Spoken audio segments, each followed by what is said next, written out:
ሰላም ጤና ይስጥልን ወዳጆቼ እንዴት ናችሁ? ያኪን ኃይለ ማርያም ነኝ። እንግዲህ በዛሬ ፕሮግራሜ አቡነ ሩፋኤል ማን ናቸው ወይም ደግሞ አቡነ በርገር ማን ናቸው የሚል ፕሮግራም ይዤላችሁ ቀርቤያለሁ። እንግዲህ ብዙ ነገሮች እንዳስሳለን። ስለ አቡነ ሩፋኤል ምን ተወራ፣ ምን ላይ ናቸው፣ እንዴት ሆኑ የሚለው ነገር ብዙ ነገሮችን ወደ እናንተ አዳዲስ መረጃ አደርሳችኋለሁ ማለት ነው። ስለዚህ እስከ ፕሮግራም ፍጻሜ ድረስ በትዕግስት ጠብቁኝ እላችኋለሁ። ይህ ቻናል ሰብስክራይብ በማድረግ ተቀላቀሉን። በዚህ ቻናል ላይ የተለያዩ ፖለቲካዊ፣ ማህበራዊና እንዲሁም ደግሞ ኢኮኖሚያዊ ጉዳዮች ፕላስ ደግሞ አንዳንድ ሪአክሽንና ብሎጎች ጭምር የሚቀርብበት ቻናል ነው። ስለዚህ ተቀላቀሉ። መልካም ቆይታ ይሆንላቸው። እንግዲህ ተጨባጭና እንዲሁም ደግሞ ሪያሊቲ አዘል መረጃዎችን ነው ወደ እናንተም ጭምር የምናደርሰው ማለት ነው። ስለዚህ እውነት የሚሸቱ ትክክልም እየሆኑ ያሉ ጉዳዮች ነው ወደ እናንተ የምናደርሰው። ስለዚህ አብዛኛው ነገር እየሆነና ለሆነ ነገር ነው ትኩረት የምንሰጠው። ስለዚህ ዝም ብለን ከመሬት ተነስተን የምናወራው ነገር አይኖርም ማለት ነው። እስከ ፕሮግራም ፍጻሜ ድረስ አብራችሁን ትሆኑ ዘንድ መልካም ምኞቴን እገልጻለሁ። ወደ ፕሮግራሙ ለመሆኑ አቡነ ሩፋኤል ወይም አባ በርገር ምን እያሉ ነው? እስኪ እናድምጣቸው። ከጃንሆይ ወዲህ የእግዚአብሔር ስም አይጠራም ነበር። ከጃንሆይ ወዲህ የእግዚአብሔር ስም ይህም በሽታ ከመምጣቱ በፊት የእግዚአብሔር ስም መጠራት የጀመረው በዶክተር አብይ አህመድ ዘመን ነው። በዚሁ ላይ እንዳለ ሁሉ እግዚአብሔርን የማያውቀው ሁሉ እግዚአብሔርን የፈለገበት ጊዜ ስለሆነ የእግዚአብሔርን ስም እንጠብቅ፣ እግዚአብሔርን ስሙን እንጥራ።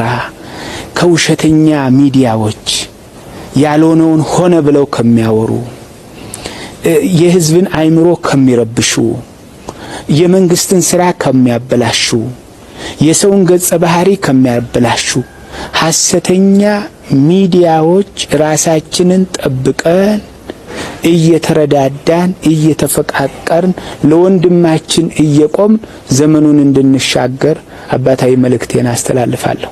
እንግዲህ እንደሰማችሁት ነው። ከመጣው ጋር የሚመጡ ከሄደው ጋር የሚሄዱ እንደዚህ አይነት ነገር ነው የተሰማ ያለው።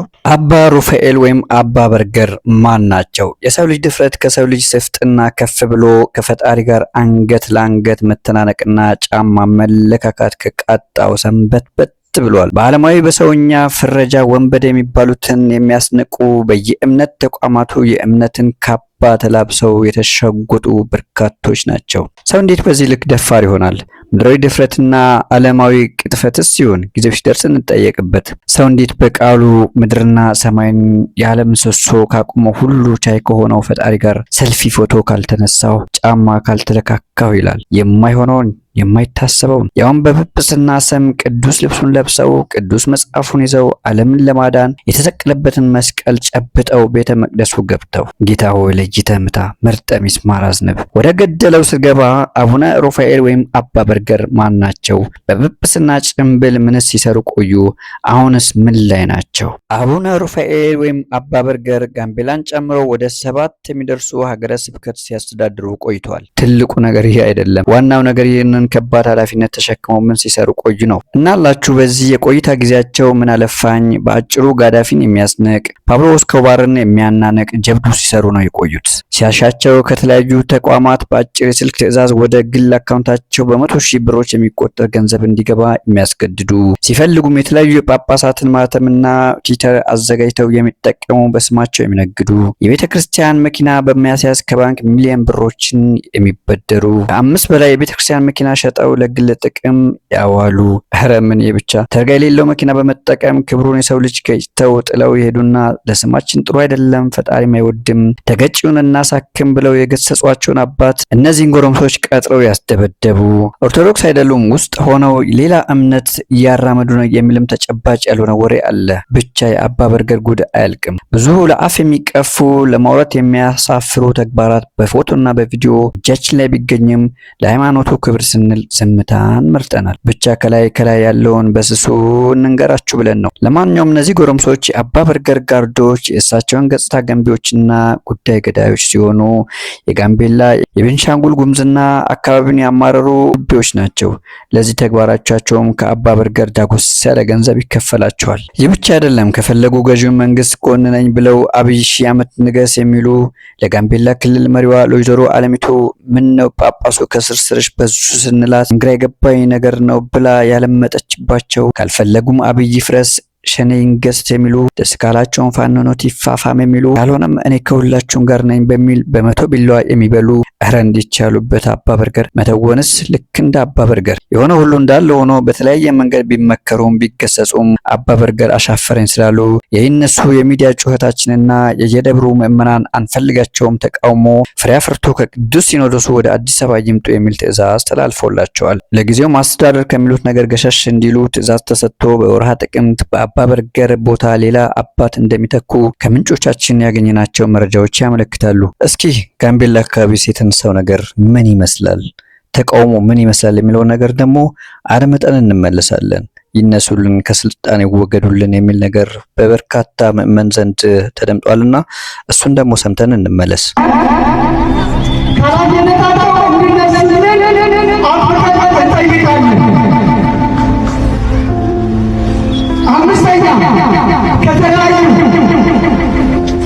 ከተለያዩ በቤተ ክርስቲያን ውስጥ ከተለያዩ ግለሰቦች፣ ድርጅቶች፣ ተቋማት በቤተ ክርስቲያን ውስጥ ገንዘብና የተለያዩ ዕቃዎች ወስደው ለመመለስ ቀረዳ ዓለሙ አለመሆናቸውን ስላረጋገጠ ከዚህ በኋላ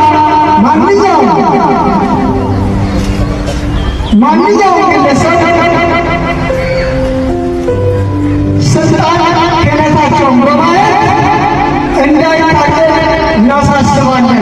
በስነ ስርዓት ታዳምጡኛላችሁ ማለት ነው። ቤተ ክርስቲያን እቤት ከተመች ማትያሳ ባታቤ ከመምለይት ይዛ ምንፍቅ ኑፋቄ ንስጥሮች ነው።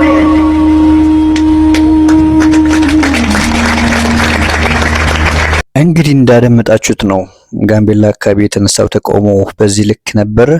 በርካታ ደጋፊዎች ያሏቸው፣ ደጋፊዎቻቸው ደግሞ የተለያየ ለሚሰሩት ወንጀል ለሚሰሩት ነገር የሚተባበሩ አጋዥ ናቸው። በዚህ ልክ ደግሞ ትክክለኛ የቤተክርስቲያኒቱ ማህበረሰብ ደግሞ በዚህ ልክ ሲቃወማቸው ቆይቶ ነበር ማለት ነው። ሁሉ ነገር እንዳደመጣችሁት ነው። በእሳቸው ተቃራኒ ደግሞ እኚህን የመሰሉ ልዩ አባት አሉና የእሳቸው መልእክት ደግሞ ሰምተን እንመለስ። ማርቲን ሉተር የወደቀውን አውድ ስቶ ነው። ሮሜ ምዕራፍ 1 ቁጥር 17 ላይ ናት የማርቲን ሉተር የመውደቂያ ጥቅስ የምትባለው እና እሱ ምንድነው የተነገረው? ሰው ያለ ሥራ በእምነት ይድናል የሚለውን ነው ያየው። ሰው ያለ ሥራ በእምነት ይድናል ማለት ምን ማለት ይመስላችኋል? በምን አይነት እምነት ነው ሰው ያለ ሥራ በእምነት ይድናል? በምን አይነት እምነት? በሕያው እምነት ነው። ስለዚህ ያለ ሥራ በእምነት ይድናል ሲል ሁለት ትርጉም እያመጣ ነው ማለት ነው። አንደኛው ምን ማለት ነው? ኢየሱስ ክርስቶስ ሰው ሆኖ ዓለምን ለማዳን እኛ አስተዋጽኦ ያደረግነው ነገር የለም። እንዘጸሩ ነይነ ለእግዚአብሔር ተሳለነ በሞተ ወልዱ ነው። ጠላቶቹ ሆነን ሳለን ነው እንጂ መጥቶ የታረቀን እኛ መልካም ሆነን ስለ መልካምነታችን ሰው የሆነልን አይደለም ለማለት ነው። አንዱም እንኳን ጻድቅ የለም ሲል በአዳም መርገም ያልተያዘ የለም። የአዳም መርገም ያላረፈበት ንጹህ ሰው አግኝቶ ስለዚያ ሰው ሊሆን የመጣ አይደለም። ሁላችንም በመርገም ተይዘን ከዚያ መርገማችን ሊዋጀን የመጣ ነው እንጂ። ስለዚህ በእግዚአብሔር ቸርነት የተመሰረትን ነን እንጂ በእኛ ስራ አይደለንም። ክርስቶስ በምህረቱ ነው ሰው ሆኖ የሞተልን ለማለት ነው። ሁለተኛ ደግሞ አንድ ሰው በአዲስ ኪዳን እንኳን ተጠምቆ የክርስቲያን ስራ ቢሰራ የክርስቲያን ስራ ሰርቶ የሚድንበት ሃይማኖት እሱ የከፈለው ዋጋ አይደለም። ክርስቶስ ቢሞትለት፣ ክርስቶስ ቢራብለት፣ ክርስቶስ ቢጠማለት፣ ክርስቶስ ቢሰደድለት፣ ክርስቶስ ዋጋ ቢከፍልለት ነው። በጽድቅ ብርሃን እንኳን ቢመላለስና ቢጸልይ ቢሰግድ በትህርምት ቢኖር ክርስቶስ መንገድ ስለሆነው ነው። ክርስቶስ ስለረዳው ነው። ያለኔ ምንም ልታደርጉ አትችሉም ስላለ አጋንንትን ድል ቢያሸንፍ በሱ እርዳታ ነው። ጥሩ ጸሎተኛ ቢሆን እሱ ረድቶት ነው። ጽኑ ጾመኛ ቢሆን እሱ ረድቶት ነው። ቢመጸውት እግዚአብሔር የሰጠውን ነው። ምን ትብቀ ዘይነሳይከም ካልከ ከሌላ ያላገኘው ምን አለህ እንዳለ ያንን ለማስረዳት የተነገረ ነው። ብድግ ያደረግና ሰው ያለ ሥራ በእምነት ይድናል ሲል ይሄንን ለመናገር ነው። የኛ እንደገና ደግሞ በስራዬ እድናል። ሲጀመር የሮሜ መልእክት የተጻፈው ሁለት ትዕቢተኛ ሰዎችን ለማረም የተጻፈ ነው፣ አረማውያንንና አይሁዳውያንን። በመስዋዕታችን ምክንያት እግዚአብሔር ይወደናል የሚለው በእናንተ መስዋዕት ብቻ የወደዳችሁ አይደለም፣ ልጁ መጥቶ ስለሞተ ነው እንጂ ክርስቶስ ስለሞተልኝ ብሎ አይሁዳዊን ደግሞ የሚንቅና ኦሪትን የሚያቃልል እኔ ነኝ እንደውም ጥሩ ከናንተ ከአይሁዳውያንስ እናንተ ሰቅላችሁታል ቢል ደግሞ እንደ አረማዊስ ቢሆን ልትመካ ይገባልን?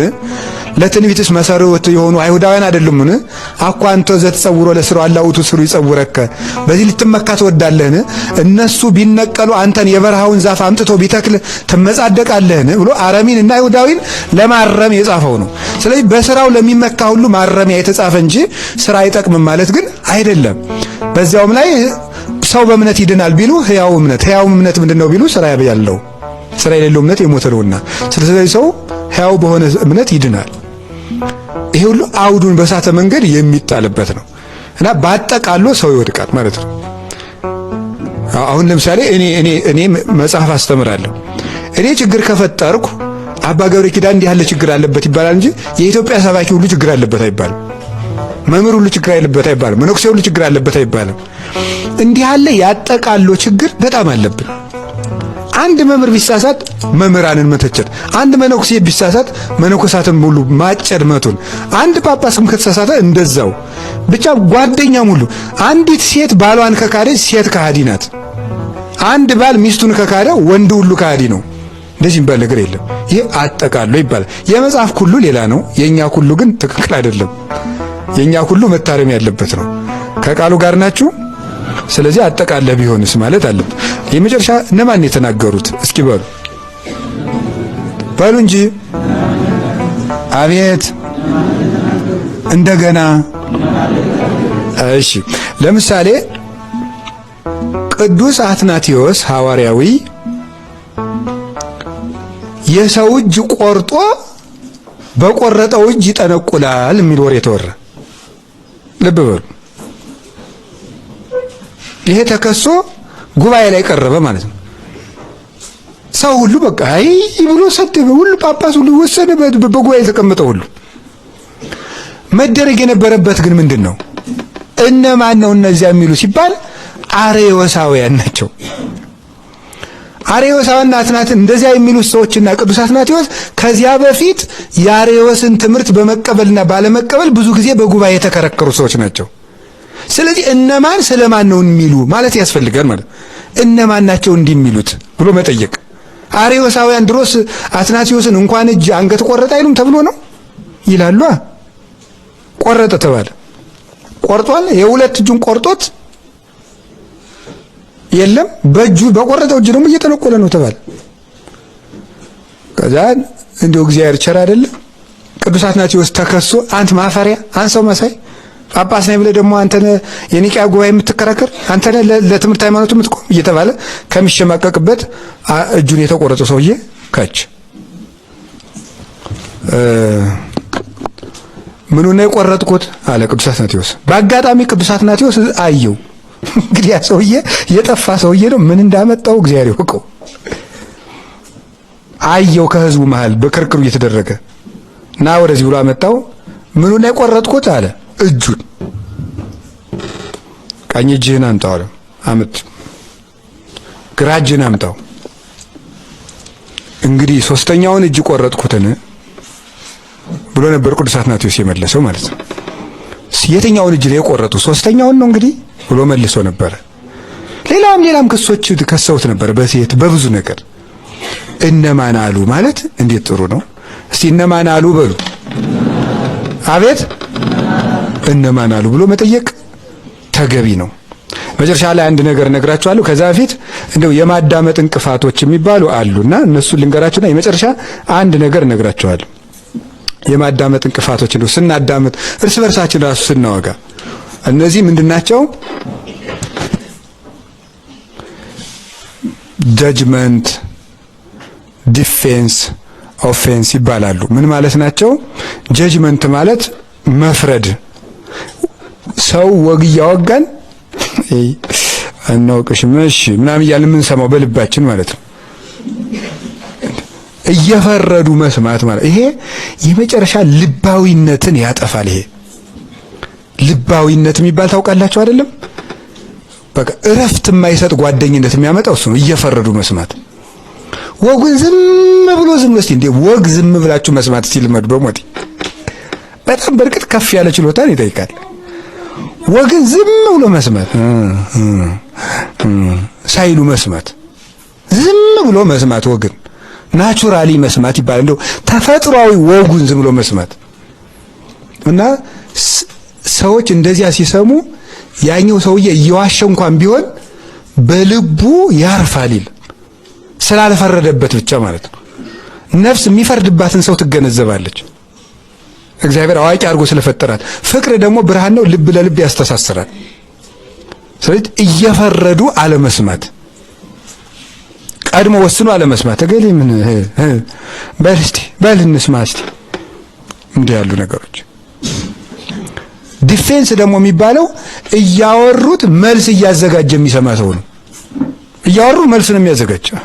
ለዚህ እንደዚህ ላለው ለዚህ እንደዚህ እንዳለው ለዚህ እንደጨረሰ ምንም ስሜት ሳይኖረው እሺ አሁን ደግሞ እኔ ልበል ብሎ ዲኮይ ድረስ እኮ ነው እንደ ቴፕ ሪከርደር መልሱን ወዲያው በቃና ምንም ሰውነት የለ ስሜት የለሽ መሆን ስሜትን አለመጋራት። ስለዚህ አንደኛው መልስ እያዘጋጀ ሳይሆን ዝም ብሎ መስማት። ከዚያ በኋላ ተናገሩ ሲባል የሰሙትን አስታውሶ 1 ደቂቃ 2 ደቂቃ ዝም ብሎ ወይም 1 ደቂቃ 30 ሰከንድ ዝም ብሎ እንደገና አንሰላስሎ መልስ ይነገራል ማለት ነው። ዝም ብሎ መስማት። ሶስተኛ ኦፌንስ ማለት ማጥቃት ማለት ነው። ሰውን ማጥቃት ማለት ነውር እያነሱ ማሸማቀቅ፣ ሁለተኛ እንዳይናገር ማድረግ ማለት ነው። ሰውን ማጥቃት ቃል እየመጡ ማጥቃት፣ ከህይወት ታሪኩ አንድ ታሪክ አምጥቶ መዞ ማጥቃት፣ የሆነ ጊዜ ውድቀቱን አምጥቶ በዚያች መውጋት፣ ባሽሙር መውጋት፣ ችሎታውን አንስቶ መውጋት። ደንቆሮ ከሆነ ሊቃ አዎ እንዴ አንተ መምህር አይደለ ምናምን ብሎ ባሽሙር መውጋት።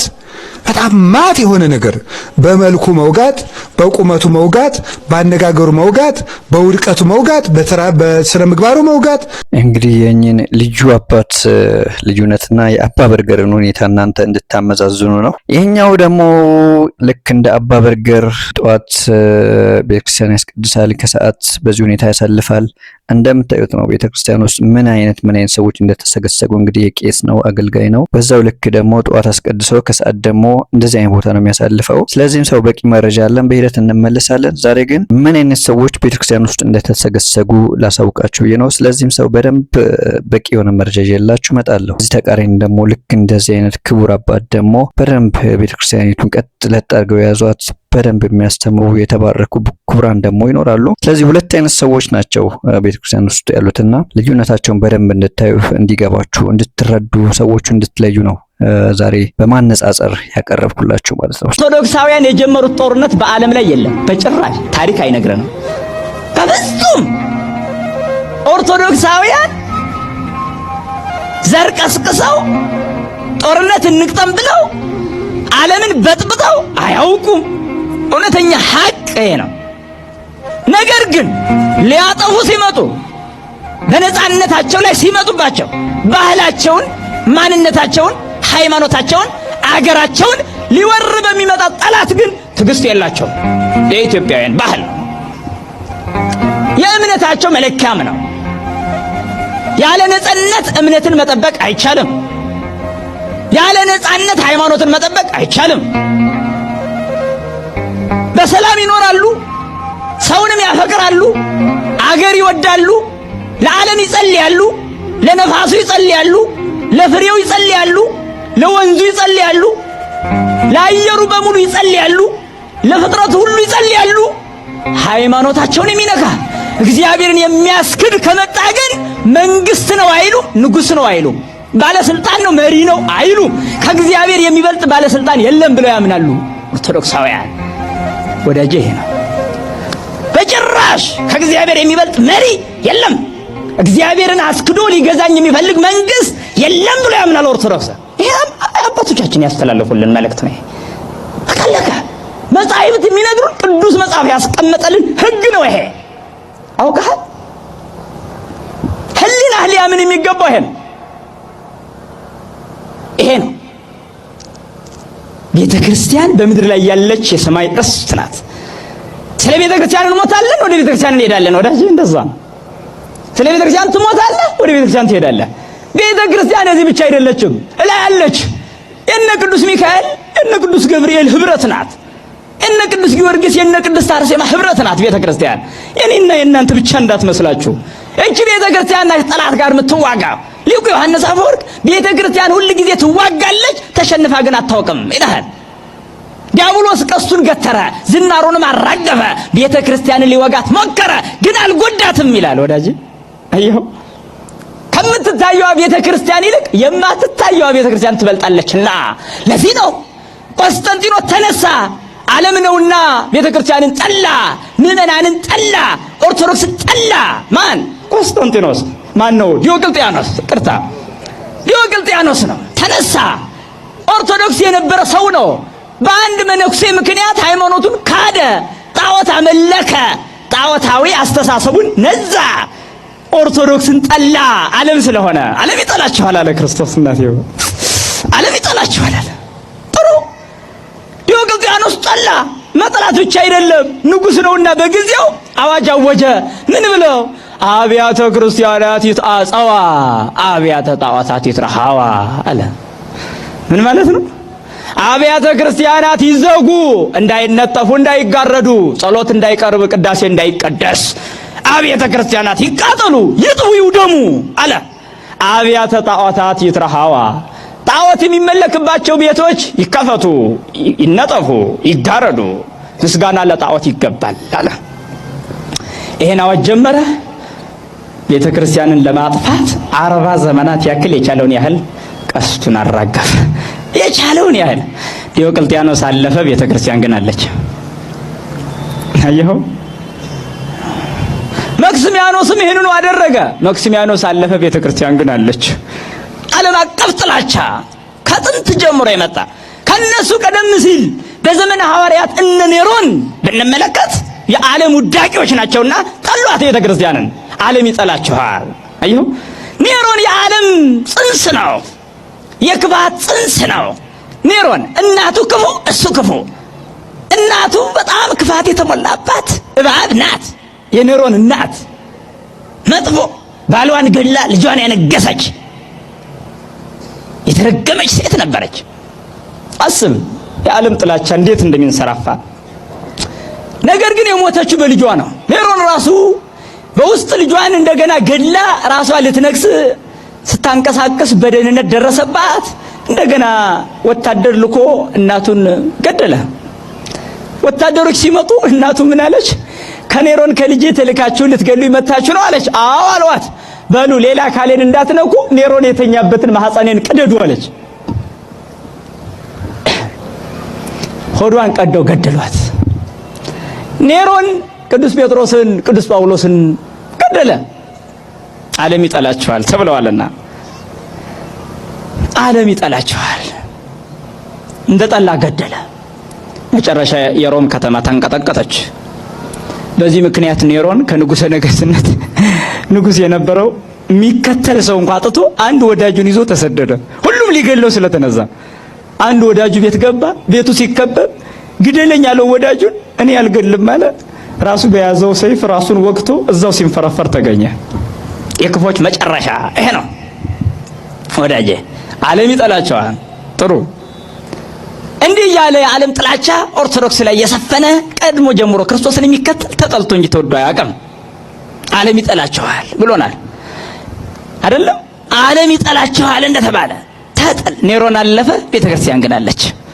ወደ ሀገራችንም ብንመጣ አገር አቀፍ ጥላቻው ከውጭ የሚመጡ ጠላቶችም ሆነ በውስጥ የሚበቅሉ ጠላቶች ቤተክርስቲያንን ሲዋጓት ኖረዋል። ዮዲት 40 ዘመን ስትዋጋ ኖረች። ዮዲት አለፈች። ቤተክርስቲያን ግን አለች። ግራኝ መጣ 15 ዓመት ተዋጋት። ግራኝ አለፈ። ቤተክርስቲያን ግን አለች። አየው። ደርግም መጣ እንደዚሁ ቤተክርስቲያን ተዋጋት። ደርግ አለፈ። ቤተክርስቲያን ግን አለች። ኢህአደግ መጣ ተዋጋት። ኢህአደግ አለፈ። ቤተክርስቲያን ግን አለች። ብልጽግና መጣ ይዋጋታል። እሱ ያልፋል። ቤተክርስቲያን ትቀጥላለች። ወዳጄ ይለ እንዳይመስልህ። አየው ያልፋል። እንዳንተዛዘን አትሽመድመድ። ክርስቲያን ከሆንክ ክርስቲያን ነኝ ነው አለ። ነገርኩ ተደራጅና እኔ ይህንን ስርዓት ይህንን አስተሳሰብ ለውጥ እያልኩ እየነገርኩህ ነው። ምን ልነግርህ ትፈልጋለህ ከዚህ በላይ? አሁን የዘንድሮው ዘመን አሁን እነዚህ ምርጫ ብለው ከቀለዱበት ቀን ጀምሮ ወይም ደግሞ ምርጫ ብለው የገዳይነት ሰርተፊኬት ከተቀበሉበት ቀን ጀምሮ ይሄ ሰርተፊኬት አንተን ለመግደልና ሄደህ ከዚያ ምርጫ የመረጥክ ግደለኝ ብለህ ፈቃደኛ ሆነሃል። ያልመረጥክ ግን አሁን ውጭ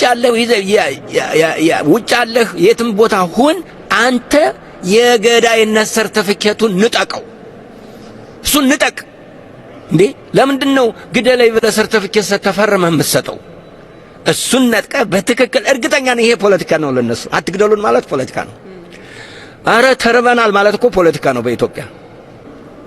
እባካችሁ አንድ ሆናችሁ ራሳችሁ ከመገደል የገዳይነትን መንፈስ ተቃወሙና አስወግዱ።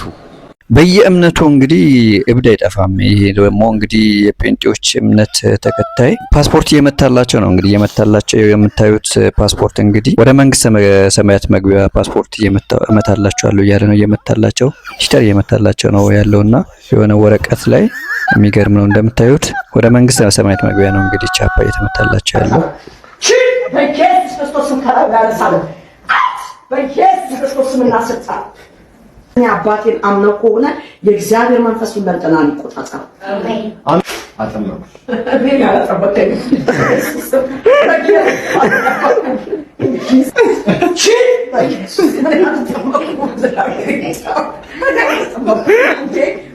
በወልድ በመንፈስ ቅዱስም ተጠምቀናል።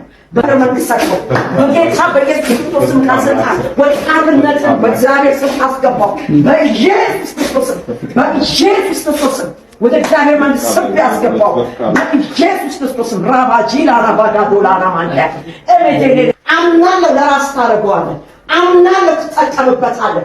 በኢየሱስ ክርስቶስም እናስጣል። በዚህ ኢየሱስ ክርስቶስም እናስጣል። በኢየሱስ ክርስቶስም እናስጣል።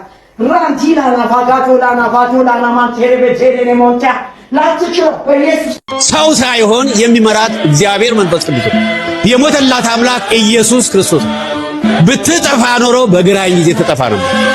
ያን ጊዜ ነበር መጥፊያዋ። ዋና 90% እኮ ሰለሞን ነበር። ከፖርቱጋል ወታደሮችን አምጥቶ ነው እግዚአብሔር ስራውን የሰራ ክርስቲያን ነው እንደገና እንዲመለስ ያደረገው። ጥበቡ ረቂቅ ነው። በዚህ ቤተክርስቲያን ያለው በዚህች ሀገር ላይ ያለው ጥበቡ ረቂቅ።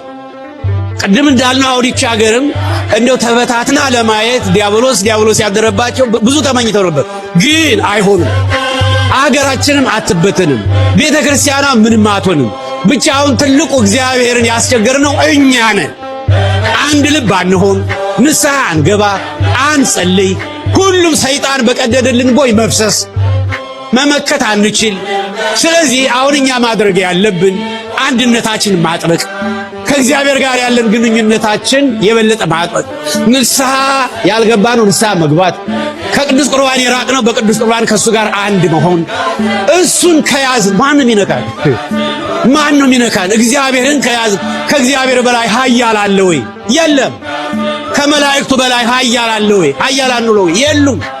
ስለዚህ እግዚአብሔር እያደረገልን ያለውን ነገር እናስብ። ኔጌቲቭን ብቻ አናስብ። የሆነብንን ብቻ አናስብ። የሆነልንን ከተዘረጋው ተንኮል ከተረጨው መርዝ አንጻር ኢትዮጵያ የምትባል አገር እስካሁን አልነበረችም። እግዚአብሔር ግን እንድትኖር አድርጓል። ስሙ ለዘላለም የተመሰገነ ይሁን። ስሙ ለዘላለም የተመሰገነ ይሁን። ዋናው ነገር በአገራችን ደግሞ እኛ የፈቀድነው ሳይሆን እግዚአብሔር የፈቀደው ይሁን። እኛ ያሰብነው ሳይሆን እግዚአብሔር ያሰበው ይሁን። እኛ የምንሰራው ሳይሆን እግዚአብሔር የሚሰራው ይሁን። እግዚአብሔር ከቀደመ፣ እግዚአብሔር ካሰበ፣ እግዚአብሔር ከሰራ በዛች ሀገር ላይ እናያለን ፍሬው። እኛ ለወደፊት ይሄን እውቅና እንዲሰጠን እንጠይቃለን። መንግስት ለወደፊት መንግስትን እንዲደግፈን ከኛ ጋር እንዲቆም እውቅና እንዲሰጠን እንጠይቃለን። ጥያቄያችን ብዙ ጥያቄዎች አሉ፣ መንግስትን የምንጠይቃቸው አጠቃላይ ባለው ነገር ሁሉ። ከዚህ በኋላ ጉዟችን ስንቀጥል ብዙ ጥያቄዎች አሉ። የትኛውን መንግስት ማለት ነው? የክልሉን ነው የፌዴራሉን? የፌዴራሉን የክልሉንም እንጠይቃለን። የምንጠይቃቸው የንብረት ክፍፍል ሊሆን ይችላል፣ ሌላም ሊሆን ይችላል። የምንጠይቃቸው ብዙ ይኖራሉ፣ ደረጃ በደረጃ ማለት ነው። የንብረት ክፍፍል ሲሉ ምን አይነት ንብረት ማለት ነው? እንግዲህ ያው የጋራ አይደል ያለው ንብረት እኮ የኦሮሚያም ነው፣ የደቡብም ነው፣ የቤልሻንጉልም ነው፣ ጋምቤላም ነው፣ የወላይታም ነው፣ የሁሉም ብሔረሰብ ነው። ይሄ የተሰበሰበው እዛ ቤትም ይሁን ገንዘብም ይሁን አላቂም ቋሚም ቢሆን የሁሉ ህዝብ ነው። ስለዚህ እኛ በራሳችን ስንንቀሳቀስ በዛን ጊዜ እንጠይቃለን ማለት ነው። መጠየቅ ይገባናል። እውቅና ይሰጠን። ከዛ በኋላ እነዚህ ነገሮች ደግሞ ከፍሎ እንዲሰጠን ማለት ነው። በዚህ አቅጣጫ ነው የምንሄደው ለወደፊት ማለት ነው። አሁን እኮ እንድትጎዳ ለማለት አይደለም ሐሳባችን፣ ፍላጎታችን አሁን እኛ ሐሳብ በጋራ ለማገልገል ነው። ነገሮች የማይሆኑ ከሆነ ለማለት ነው እንጂ በጋራ ለማገልገል በጋራ ቤተክርስቲያኗን ለመጠበቅ ነው የኛ ፍላጎት ሐሳብ እንጂ ለብቻ ለመሆን አይደለም። መጀመሪያው ነው የማይሆን ከሆነ ሌላ ችግር የሚገጥም ከሆነ አማራጫችን ይሄ ነው ለማለት ፈልጌ ነው እንጂ ፕላን ቢ አይጎዳትም። ግን እውነቱን አማራጮቹ እሱን ነው ፈልጌ ነው። አይ ህዝብን ለማገልገል እኮ ነው፣ ለአገልግሎት ነው፣ ህዝብን ለማዳን ነው፣ የጠፉትን ሰዎች ለመፈለግ ነው፣ የተቸገሩትን አባት ያለ እያሉ የጮሁትን ለመፈለግ ነው። እንደገና አስተዳዳሪ ከጃንሆይ ወዲህ የእግዚአብሔር ስም አይጠራም ነበር። ከጃንሆይ ወዲህ የእግዚአብሔር ስም ይሄም በሽታ ከመምጣቱ በፊት የእግዚአብሔር ስም መጠራት የጀመረው በዶክተር አብይ አህመድ ዘመን ነው። በዚሁ ላይ እንዳለ ሁሉ እግዚአብሔርን የማያውቀው ሁሉ እግዚአብሔርን የፈለገበት ጊዜ ስለሆነ የእግዚአብሔርን ስም እንጠብቅ፣ እግዚአብሔርን ስሙን እንጥራ ከውሸተኛ እንግዲህ አባ በርገር ቤተ እምነታችን ወይም ኦርቶዶክስ የቆሸሽን ማጠብ፣ ማቅረብ፣ መውደድ፣ ዳግም ማክበር ታውቅበታለችና ከስህተቱ ተምሮ ወደ ትክክለኛይቱ ቤታችን ወደ ትክክለኛይቱ እምነታችን ሀገር ወደ ሆነችው ኦርቶዶክስ እንደሚመለሱ ተስፋ እናደርጋለን። ይቃወመኝ፣ የሚጠላ ይጥላኝ፣ ቤተ ክርስቲያንን የሚጨርሳት የውስጧ ዘረኝነት ነው። የውስጧ መበላለት ነው የሚጨርሳት። ክርስቲያን አምስቱ ነው አንድ ሲሆን ግርማ አለው። እኛ ሚሊዮን ሆነን እንኳን ግርማ የለንም። ለምን? ያምለብቸው እንኳን ችግራችን መፍትሄያችን አባልቶ ሊጨርሰን በመፍትሄ ላይ እንኳን አንድ ልብ የለንም። ምንም እና መኳንንት ደጆችን ክፈቱ ያለው ልባችሁ አሁን እንኳን ቢሆን ይግራል። እንግዲህ የዛሬ ፕሮግራማችን ይህን ይመስላል። እንግዲህ የራሳችሁን ሀሳብ ጨምሩበት። እንግዲህ ኮሜንት ላይ የተለያዩ ነገር ማስቀመጥ ትችላላችሁ። የፕሮግራማችን ከዚህ በኋላ እንግዲህ የተለያዩ በሀገሪቱ ውስጥ ያሉ በርካታ ነገሮችን እንዳስሳለን። ፖለቲካም፣ ማህበራዊ ጉዳይም፣ ኢኮኖሚ ጉዳይም እንዳስሳለን። ስለዚህ ማንንም አንደግፍም፣ ማንንም አንነቅፍም። ግን እየሆነ ያለው ነገር በትክክል ግን ወደ እናንተ መረጃ እናደርሳለን ማለት በሪአክሽን መልኩና አሁን ባቀረብኩላችሁ መንገድ አንዳንድ ነገሮችን እንዳስሳለን። የትኛውንም የፖለቲካ ኃይል አንደግፍም፣ የትኛውን አንነቅፍም። ግን እየሆነ ያለው ነገር ግን ሪል ነገሮችን ግን ወደ እናንተ የምናደርስበት ነው። ሃይማኖትን በተያያዘ እንዲሁም የተለያዩ ሃይማኖቶች ውስጥ ምን እየተካሄደ ነው የሚለው ነገር ወደ እናንተ ነው እንደ መረጃ የምናደርሳችሁ። ከዛ ውጭ ግን ይሄ የራሳችሁን ሀሳብ ትሰጡበታላችሁ ማለት ነው። ስለዚህ የትኛውም ሃይማኖት አንነካም፣ ፖለቲካም አንነካም። ግን እየሆነ ያለው ግን በሃይማኖቱም ውስጥ በፖለቲካም ውስጥ እየሆኑ ያሉ ነገሮችን ግን ሪያሊቲውን ግን ታንጂብል የሆነ መረጃ ግን ወደ እናንተ እናደርሳለን ማለት ነው። ስለዚህ አብሮነታችሁ ይቆይ፣ ቤተሰቡም ይመቻችሁ። በቀጣይ እስከምንገናኝ ሰላማችሁ ይብዛልኝ። ያኪናይ ለማርያም ነኝ።